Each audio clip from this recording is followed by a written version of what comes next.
Hello and welcome to 5 First Impressions. This is a series where I take a look at 5 games that I recently played for the first time and give you my thoughts in less than 5 minutes. So first up, do you like Wordle? Because this game is a little wordy. It's from the creators of Exploding Kittens, so it's kind of random that they made a 2-player only word game, but I enjoyed it. I give it an 8 out of 10. You're basically trying to create a word out of tiles and then using cards' abilities to try and guess your opponent's word. It's fun, enjoyable. The only downside, of course, is that it's only 2 players. Next up here, we have Planet, which is a tile-laying game, but the twist on this one is that it's 3D. Yeah, so 3D, which is a cool concept. However, it falls flat, unfortunately, because the magnets are not strong enough to hold the tiles properly. So you're constantly going to be knocking them off or rotating them accidentally. I get that they probably had to strike a balance between easily removable and not so strong that they are impossible to take off, but I don't think they quite struck that balance, unfortunately. So this game is let down by its components, even though it is pretty and has decent gameplay. I'm going to have to give it a 5 out of 10 just because it's really hard to play.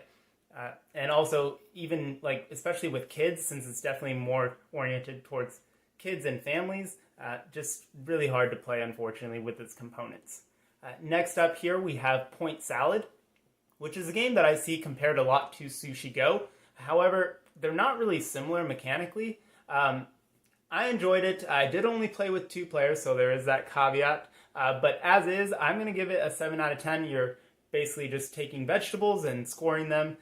You can take a scorecard or you can take a vegetable card, and they're double-sided, so you can flip them around occasionally and try and score the most points.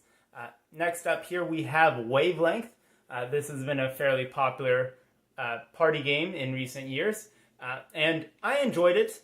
You're basically trying to give a range of something and then have some people guess that spot. So for example, ice cold to boiling lava hot, and maybe you get the needle is here, and so you give the word tea, and then see where someone guesses.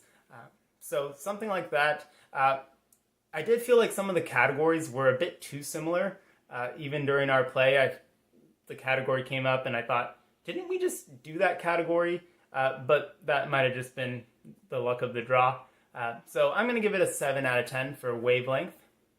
Last but not least, we have Zillionaires on Mars, also known as Zillionaires Road Trip USA, or the Game of 49. I don't know why this game had so many different titles, but there you have it. This is a bidding game where you're trying to bid for spots and get 4 in a row. It's pretty fun, and I enjoyed it. It's got some clever references on all the cards, like Star Trek's Deep Space Nine and more. I won't spoil all of them, but it's pretty funny if you enjoy that sort of thing. But I enjoyed the game. Definitely better at higher player counts than lower player counts. Bidding games don't really work too well with 2 in my experience. But I'm going to give it an 8 out of 10.